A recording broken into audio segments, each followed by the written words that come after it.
প্রিয় শিক্ষার্থীরা আসসালামু আলাইকুম, আশা করি সবাই ভালো আছো। আজকে আসলাম আরেকটি পর্বে আলোচনা করব অনুসরণী 1.6 এর 35 পৃষ্ঠা 10, 11, 12 নম্বর অঙ্ক নিয়ে। তো তোমরা ক্লাসটি অবশ্যই শেষ পর্যন্ত দেখবে। এখানে 3টি অঙ্ক আছে, 3টি গুরুত্বপূর্ণ অঙ্ক, মোস্ট ইম্পর্টেন্ট, পরীক্ষায় আসার মতো অঙ্ক। তো অবশ্যই তোমরা শেষ পর্যন্ত ধৈর্য সহকারে দেখবে। আমি তোমাদেরকে যতটা পারা যায় সহজ করেই করে দেওয়ার চেষ্টা করবো ইনশাল্লাহ। আর আমার চ্যানেলে নতুন হয়ে থাকলে চ্যানেলটি অবশ্যই সাবস্ক্রাইব করে আমার পাশে থাকবে। তো চলো আমরা অঙ্কগুলো শুরু করি। তো প্রথমে বলছে একজন শিক্ষক 60.60 টাকা ডজন দরে মানে এক ডজনের দাম ডজন দরে এত টাকায় কমলা কিনে 13 জন শিক্ষার্থীর মধ্যে সমানভাবে ভাগ করে দেন। তাহলে প্রত্যেক শিক্ষার্থী কয়টি করে কমলা পাবে?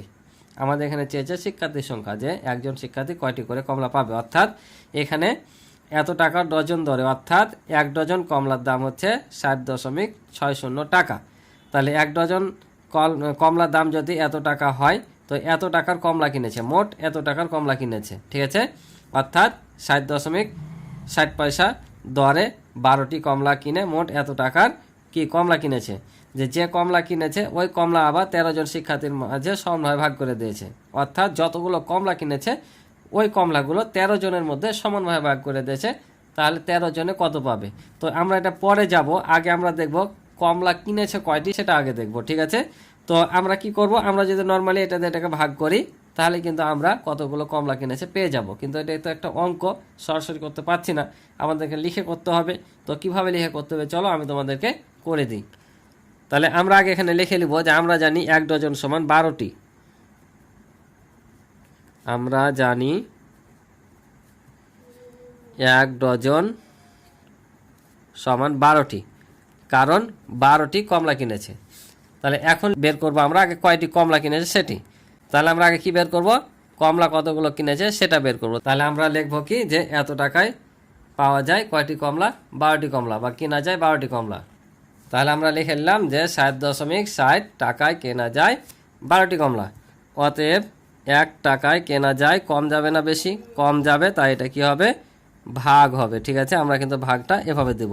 অতএব কত টাকায়, এই যে 722.15 722.15 টাকায় কেনা যায়। তাহলে এবার কি বেশি যাবে না? তো বেশি গেলে কি হবে, বেশি হলে গুণ হবে, তাই কোনটার সাথে গুণ, ওপরেরটার সাথে গুণ হবে, ঠিক আছে। আর নিচে যাই ছিল তাই। এখন আমরা এখানে কি করব, এখন আমরা দশমিকগুলোকে উঠাই দেব, ঠিক আছে। তো দশমিক যদি উঠাই তো এখানে যা আছে তাই দিব আমরা। ধরো এই দশমিকটা উঠাই দিলাম, এটারও দশমিক আমরা উঠাই দিলাম, ঠিক আছে। দুইটারই দশমিক উঠে দিলাম। তো দশমিকটা এমনি উঠাতে পারবো না, আমরা কি করব, এই যে যখন দশমিক উঠাবো এই নিচেরটা, তার জন্য কি করব, এ দশমিকের জন্য এখানে 1, ঠিক আছে। আর দশমিকের পরে যত অঙ্ক থাকবে তো এটা 0। আবারও দেখো, এখন আমরা উপরেরটা দশমিক উঠাবো। তাহলে উপরে যখন দশমিক উঠাবো তখন আমরা কোথায় বসাবো, নিচে বসাবো। দশমিকের জন্য 1, আর দশমিকের পরে 2 অঙ্কের জন্য 2টা 0। যখন নিচের দশমিক উঠাবো তখন উপরে দিব, আর উপরেরটা যখন তখন নিচে দিব, ঠিক আছে। তাহলে এখন দেখো, আমরা যদি কাটাকাটি করি আবার এখানে 100 100 কেটে যাবে, এগুলো আমাদের পূর্ণ সংখ্যা কিন্তু হয়ে গেল, ঠিক আছে।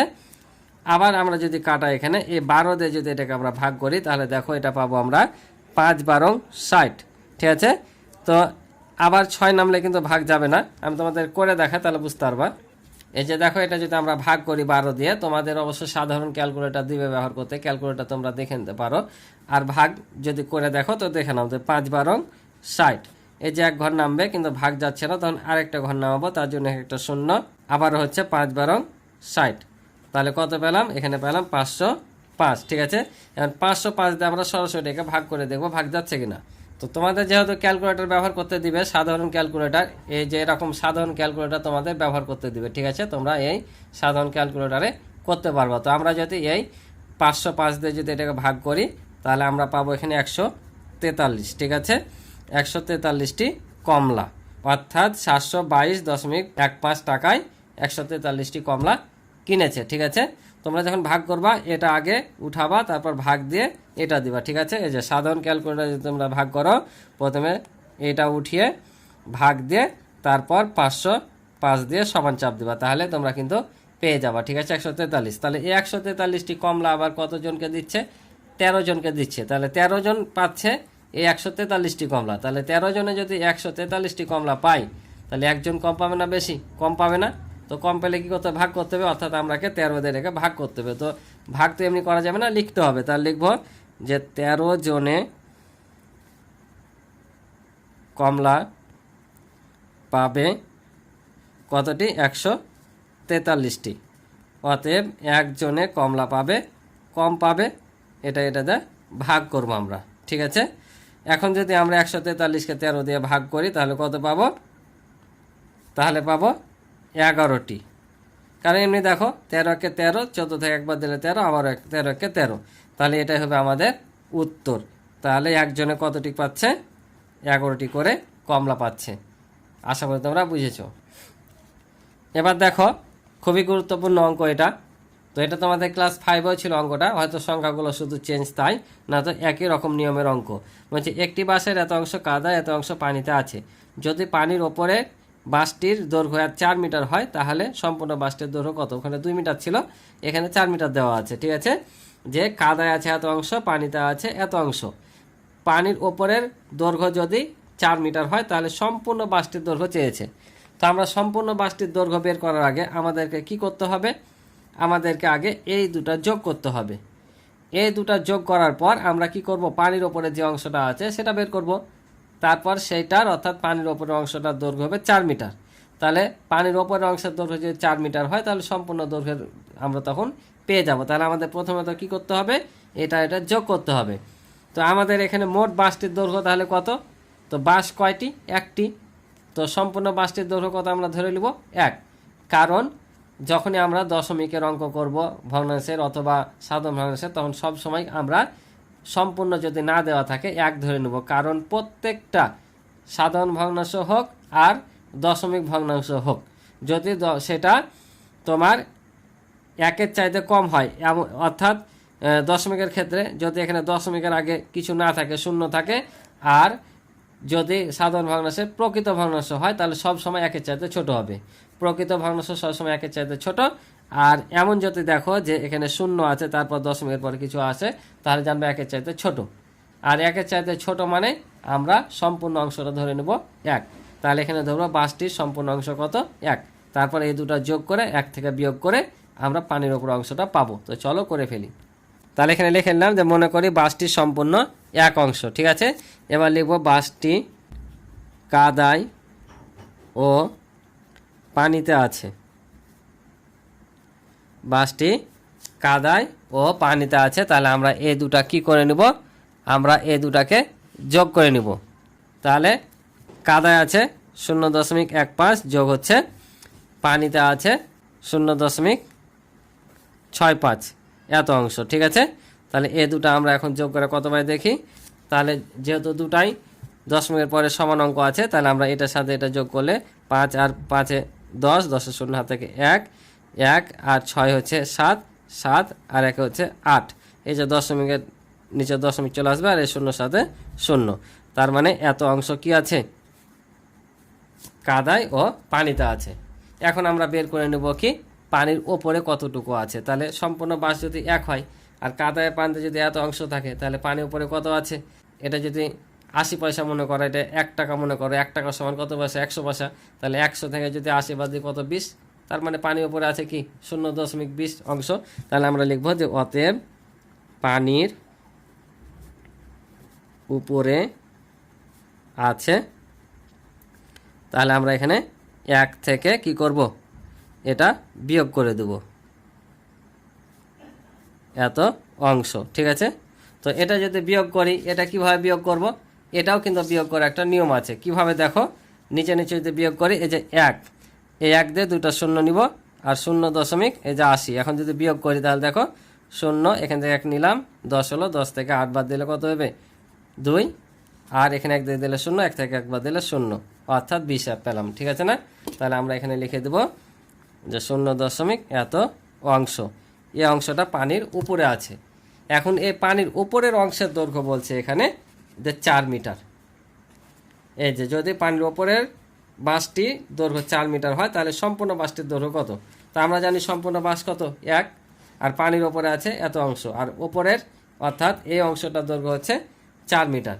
তাহলে আমরা লিখতে পারি যে এত অংশের দৈর্ঘ্য কি 4 মিটার। অতএব 1 অংশের দৈর্ঘ্য বের করলে আমাদের হয়ে যাবে। তাহলে লিখব সত্য মতে, এখানে সত্য মতে কথাটা দিব, কারণ ওরা এখানে সত্য দিয়ে দিয়েছে যে যদি পানির উপরে বাঁশটির দৈর্ঘ্য 4 মিটার হয়, তাই এখানে সত্য মতে দিবা বা প্রশ্ন মতে দিবা। লিখবো যে 0.2 অংশের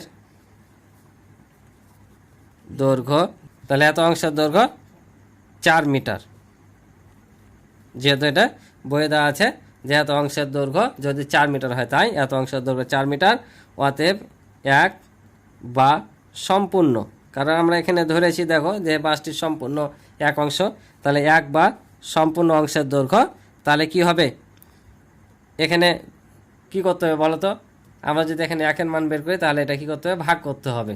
তাহলে আমরা এই 4কে এটা দিয়ে ভাগ করব, এটাতে ভাগ করলে আমরা সম্পূর্ণ অংশের দৈর্ঘ্য কত পেয়ে যাব। তাহলে এখানে দেখো, এটাকে আমরা যদি সাধারণ ভগ্নাংশে রূপান্তর করি, তাহলে উপরে হবে 20, আর নিচে এই যে দশমিকের জন্য 1, আর দশমিকের পরে দুইটা অঙ্কের জন্য দুইটা শূন্য। এখন এটা আমরা কি করব, এই যে ভাগ আছে গুণ করব, আর গুণ করলে কি হয়, এটা উল্টে যায়, নিচেটা উপরে যায়, উপরেরটা নিচে আসে। এখন কাটাকাটি করো, কাটাকাটি যদি করি, তাহলে এখানে হবে 4 5 20, আর এখানে 5 20 হবে 100, অর্থাৎ 20 মিটার। তার মানে সম্পূর্ণ বাসটির দৈর্ঘ্য কত মিটার, 20 মিটার। এটা হচ্ছে আমাদের উত্তর। এটা যদি সৃজনশীল তোমাদের দেয়, যে বলে কথায় যে কাদায় পানি কত অংশ আছে, তাহলে এটার সাথে তোমরা এই যে কাদার অংশটা যদি গুণ করে দাও, তাহলে পেয়ে যাবো। যদি বলে পানিতে কত অংশ আছে, এটার সাথে পানির অংশটা গুণ করবা, হয়ে যাবে। যদি এটার সাথে আমরা গুণ করি, তাহলে কত হবে, 15 30, অর্থাৎ কাদায় আছে 3 মিটার। এভাবে তোমরা সৃজনশীল দিলে এখান থেকে করতে পারবা। ঠিক আছে, তো আশা করি তোমরা অঙ্কটি বুঝেছ। আমরা এখানে পেলাম সম্পূর্ণ বাসটির দৈর্ঘ্য 20 মিটার। এটাই ছিল অঙ্ক, আশা করি বুঝেছো। তো পরের অঙ্কটা দেখি চলো। এই অঙ্কটা দেখো, এই অঙ্কটা আরও মোস্ট ইম্পর্টেন্ট। এটা সৃজনশীল আকারে কিন্তু তোমাদের প্রশ্ন এটা পড়ে থাকে। ঠিক আছে, অধিকাংশ স্কুলে কিন্তু এই অঙ্কটা দেয়, অনেক ইম্পর্টেন্ট এবং গুরুত্বপূর্ণ। মনোযোগ দিয়ে দেখবো অঙ্কটা, ঠিক আছে, কারণ মনোযোগ না দিলে তোমাদের অঙ্কটা বুঝতে সমস্যা কিন্তু হবে। তো দেখো, আমি তোমাদেরকে সহজ করে বুঝানোর চেষ্টা করব। বলছে আব্দুর রহমান তার সম্পত্তির 0.125 অংশ স্ত্রীকে দান করলেন।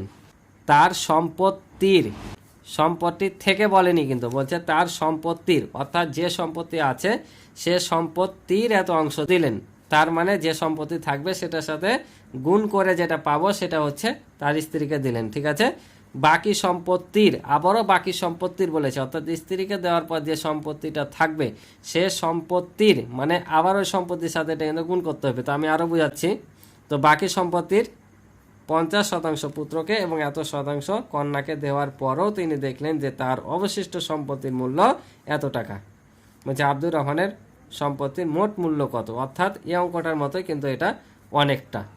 ঠিক আছে, তাহলে আমাদেরকে প্রথমে কি করতে হবে, তার স্ত্রীকে কত সম্পত্তি বের করতে হবে, তারপর স্ত্রীকে দেওয়ার পর কত থাকলো সেটা বের করতে হবে, তারপর যেটা থাকবে সেটার সাথে আমাদের এটাকে গুণ করে আবার এটাকে গুণ করে পুত্র এবং কন্যাকে কত দিলেন বের করতে হবে। তারপর পুত্র কন্যাকে যত দিয়েছে সেটা যোগ করে তার মোট সম্পত্তি থেকে বিয়োগ করতে হবে।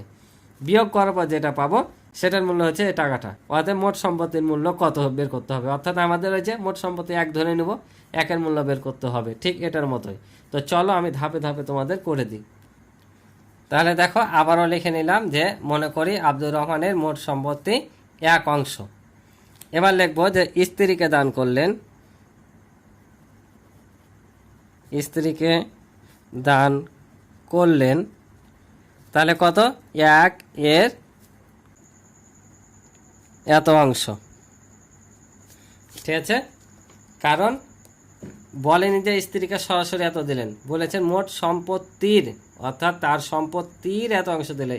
র কথাটা যখন থাকবে, অর্থাৎ এর কথাটা যখন থাকবে, তখন কিন্তু সবসময় এর বা গুণ করতে হয়, আর এর মানে গুণ। তাহলে এটা আমরা সাধারণ ভগ্নাংশে এটাকে রূপান্তর করে নেব। তাহলে 1-এর, তাহলে এটা যদি রূপান্তর করি আমরা সাধারণ ভগ্নাংশে, তাহলে আমরা 125 ওপরে লিখে নিব। আর এতে দশমিকের জন্য এখানে 1, আর দশমিকের পরে 3 অঙ্কের জন্য 3টা শূন্য। ঠিক আছে, এখন যদি আমরা কাটাকাটি করি, তাহলে 125 যদি এটা কাটায়, তাহলে আমাদের এখানে আসবে 8, অর্থাৎ উপরে থাকবে 1, এটা যদি কাটে দিই 125-কে 25, আর এটাতে যদি 125-কে ভাগ করি তাহলে ভাগফল পাবো 8। তাহলে এত অংশ তার স্ত্রীকে দান করলেন। ঠিক আছে, এখন স্ত্রীকে দান করার পর বাকি সম্পত্তি 0.50% পুত্রকে আর 0.25% কন্যাকে দান করলেন। তাহলে এখন আমরা দেখব যে তার কতটুকু সম্পত্তি বাকি আছে। তাহলে আমাদের কি করতে হবে, এই মোট অংশ থেকে এটা বিয়োগ করলে আমরা কি পেয়ে যাব, তার বাকি সম্পত্তি কতখানি রয়েছে, কত অংশ রয়েছে সেটা আমরা পেয়ে যাব। তাহলে লিখি যে স্ত্রীকে দেওয়ার পর রইল, তাহলে লিখলাম যে স্ত্রীকে দেওয়ার পর তার সম্পত্তি রইল। তাহলে এখানে তার সম্পত্তি মোট ছিল 1 থেকে আমরা এটা বিয়োগ করে দেব, যেটা স্ত্রীকে দিয়েছে সেটা বিয়োগ করে দেব। তাহলে বিয়োগ করলে এখানে লসাগু কত হবে, 8। তাহলে 8 একে 8, 8 একে 8 আর 1 থাকবে, কারণ আমরা জানি লসাগুর ক্ষেত্রে এখানে কোনো সংখ্যা না থাকলে সরাসরি এটার সাথে গুণ হয়ে যায়, আর এটার ক্ষেত্রে হর দিয়ে ভাগ করতে হয়, ভাগফল লবের সাথে গুণ করতে হয়। তো 8 একে 8, 1 একে 1, তাহলে বিয়োগ করলে 7/8। এত অংশ কি হয়েছে, তার এখনো সম্পত্তি তার কাছে রয়েছে, আব্দুর রহমানের কাছে এই সম্পত্তিটা এখনো রয়েছে। এখন এই সম্পত্তির এত অংশ পুত্রকে দিয়েছে, মানে এত সম্পত্তি থেকে, বাকি সম্পত্তি থেকে এত শতাংশ পুত্রকে দিয়েছে, এত অংশ কন্যাকে দিয়েছে। তারপর তার কাছে যে সম্পত্তিটা রয়েছে, সম্পত্তির মূল্য এত টাকা। তো আমরা আগে এটা বের করে নিই যে তার পুত্র এবং কন্যাকে কত দিয়েছে। তাহলে লিখব যে পুত্রকে দিলেন, তাহলে কত, এই সম্পত্তির কত 0.50, তাহলে এটাও দেব এর, ঠিক আছে, এত অংশ, কারণ বলেছে বাকি সম্পত্তির, এর কথাটা এসছে, ঠিক আছে। তাহলে 7/8 এর, এটা যদি আমরা সাধারণ ভগ্নাংশ করি তাহলে দশমিকের জন্য 1 আর নিচে 2টা 0, ঠিক আছে। এখন যদি কাটাকাটি করি 50 একে 50, 50 দেবো না 100, তাহলে উপরে থাকলো কত 7 আর নিচে 8 দেবো না 16। এত অংশ পুত্রকে দিয়েছে। এবার লিখবো কন্যাকে দিলেন, কন্যাকে দিলেন, তাহলে সেমভাবেই লিখবো আমরা যে 7/8, কারণ এই সম্পত্তিরই এত অংশ দিয়েছে কন্যাকে, ঠিক আছে, কন্যাকে দিলেন। তাহলে 7/8 এর, এটা উপরে 25, নিচে হবে 100, কারণ যে দশমিকের জন্য 1 আর 2টা অঙ্কের জন্য 2টা 0, কাটাকাটি করলে 25 একে 25, 4 25 100, তাহলে কত উপরে থাকলো, উপরে 7 আর নিচে 4 8 32। এত অংশ কন্যাকে দিলেন, তাহলে এত অংশ পুত্রকে, এত অংশ কন্যাকে দিলেন। তাহলে এখন এই দুটাকে আমরা কি করব, যোগ করে নেব। যোগ করার পর এটা থেকে বাদ দিলে আমরা যে সম্পত্তি অবশিষ্ট রয়েছে সেটা পেয়ে যাব। আমরা কিন্তু এখানে 1 থেকে বিয়োগ করব না, এটা থেকে বিয়োগ করব, কারণ বাকি সম্পত্তি থেকে দিয়েছে। কারণ এর আগে যে স্ত্রীকে দিয়েছে ওটা তো দিয়ে দিয়েছে, আর পাবে না, ওটা দেওয়ার পর এই সম্পত্তিটা তার নিজস্ব আছে। এখন এখান থেকে পুত্রকে আর কন্যাকে দিয়েছে, তাহলে আমরা এই পুত্র আর কন্যা দুটা যোগ করার পর এটা থেকে বিয়োগ করব, ঠিক আছে। তাহলে এখন লিখি যে অতএব পুত্র ও কন্যাকে দিলেন। তাহলে আমরা কি করব, এই যে পুত্রকে দিয়েছে এত, যোগ কন্যাকে দিয়েছে এটা। তাহলে এখন যদি আমরা যোগ করি, এটা কি করব, আমরা লসাগু করব। তাহলে 16 আর 32-এর লসাগু কত হবে, 16 আর 32-এর লসাগু 32 হবে, কারণ 16 দিয়ে 32কে নিঃশেষে বিভাজ্য হয়, ঠিক আছে। তাহলে এখন আমাদের এই সরলের ক্ষেত্রে, ভগ্নাংশের যোগ বিয়োগের ক্ষেত্রে নিয়ম কি, হর দিয়ে ভাগ করা, ভাগফলের সাথে লবটা গুণ করা। তাহলে 16 2 মানে 32, 2 আর 2 এর সাথে 7 গুণ করলে হয় 14, যোগ এটা 32 একে 32 আর কত হবে 7 একে 7, ভাগফল 1, 1 এর সাথে 7 গুণ করলে 7ই হবে। তার নিচে 32 আছে 32, 7 আর 14 যোগ করলে হয় 21। তাহলে এত অংশ কন্যা আর পুত্রকে দিয়েছে। তাহলে এখন তার কাছে আর কতখানি সম্পত্তি রইল, যে লিখব তার কাছে অবশিষ্ট রইল, তার কাছে সম্পত্তি অবশিষ্ট রইল। তাহলে আমরা কি করব, তার কাছে সম্পত্তি ছিল কোন অংশটা, এই যে অংশটা, ঠিক আছে, এই অংশটা, কারণ যে আমরা এদিকে বেরই করেছি যে স্ত্রীকে দেওয়ার পর তার কাছে সম্পত্তি রইল এত অংশ। তাহলে এই অংশটা থেকে আমরা কি করব, এখন বাদ দেবো, অর্থাৎ 7/8 থেকে পুত্র আর কন্যাকে যেটা দিয়েছে সেটা আমরা কি করব, বিয়োগ করে দেব। তাহলে আবারও যদি লসাগু করি 32 লসাগু হবে, কারণ 32 কার দ্বারা ভাগ করা যায়। তাহলে এটাতে ভাগ করি, 4 8 32, ভাগফল পাচ্ছি কত 4, 4-এর সাথে যদি 7 গুণ করি 4 7 28, আর 32 একে 32, 1-এর সাথে 21 গুণ করলে হবে 21, ঠিক আছে। তাহলে এখন যদি আমরা বিয়োগ করি, তাহলে 28 থেকে 21 বাদ দিলে 7। তাহলে এই অংশটা তার কাছে এখন স্ত্রী, কন্যা, পুত্র সবকে দেওয়ার পর বাকি আছে। এখন বলেছে এই অংশের দৈর্ঘ্য হচ্ছে এত টাকা, তাহলে আব্দুর রহমানের মোট সম্পত্তির মূল্য কত। তাহলে মোট সম্পত্তি বলতে কত, আমরা প্রথমেই কিন্তু মোট সম্পত্তি ধরেছিলাম, এটা কিন্তু আর মোট সম্পত্তি না, এই যে প্রথমেই ধরেছিলাম মোট সম্পত্তি 1, অর্থাৎ এটার মান বের করতে হবে। তার মানে আমরা এই বইয়ের টাকাটাকে যদি আমরা এই অংশ দিয়ে ভাগ করি তাহলে কিন্তু আমাদের বের হয়ে যাবে। তো কিভাবে লিখবো, তাহলে লিখবো আবারও সত্যমতে দিতে পারো তোমরা, যেহেতু বই এটা দিয়ে রেখেছে যে সত্যমতে এত অংশ সম্পত্তির মূল্য কত টাকা। এখানে দেওয়া আছে 3,15,000 টাকা, 3,15,000 টাকা। আর এই দুটা শূন্য কিন্তু দশমিকের পরে এমনি দেওয়া আছে, ঠিক আছে, এত টাকা। অতএব এক বা সম্পূর্ণ অংশ সম্পত্তির মূল্য। তাহলে আবার কি করব, এটাকে আমরা ভাগ করে দেব, ঠিক আছে না। তো ভাগ যদি করি তাহলে এখানে কি হবে দেখো, এখানে কিন্তু উল্টে যাবে। কেমন উল্টে যাবে, এটা ভাগ করি আমরা যদি এর সাথে ভাগ করতাম তাহলে আবার গুণ করতাম না, গুণ করলে তো এটা উপরে যাবে আর এটা নিচে আসবে, তো আমরা একবার এখানে ডাইরেক্ট বসিয়ে দিলাম, এই যে, ঠিক আছে। কারণ আমরা যদি এখানে বসাতাম এভাবে তাহলে কিভাবে হতো, এভাবে করতাম, তাই কি না। তো এটাকে আবার যদি গুণ করতাম তাহলে তো উল্টে যেত, তাই না। তো আমি এখানে ডাইরেক্ট করে দিলাম। এখন যদি আমরা এটাকে 7 দিয়ে এটাকে ভাগ করি, তোমাদের যেহেতু সাধারণ ক্যালকুলেটর ব্যবহার করতে দিবে তোমরা ক্যালকুলেটরে করবা। তাহলে এই যে 3,15,000 উঠাবা আগে, এ দুটো শূন্য দরকার না, দশমিকের পরে ভাগ হচ্ছে 7 দিবা, সমান টিপলে যে পেয়ে যাচ্ছে আমরা। এটা দিয়ে এটাকে কাটালে কত পাবো, এখানে পাবো তোমার 45,000 টাকা, ঠিক আছে। অ্যান্ড 45-এর সাথে গুণ টিপে দাও 32। তাহলে আমরা এখানে কত পাবো, এখানে হচ্ছে তোমার 14,40,000 টাকা, 14,40,000 টাকা পাবো। অর্থাৎ তার মোট সম্পত্তির মূল্য হচ্ছে 14 লাখ টাকা। তাহলে লিখবো যে অতএব তার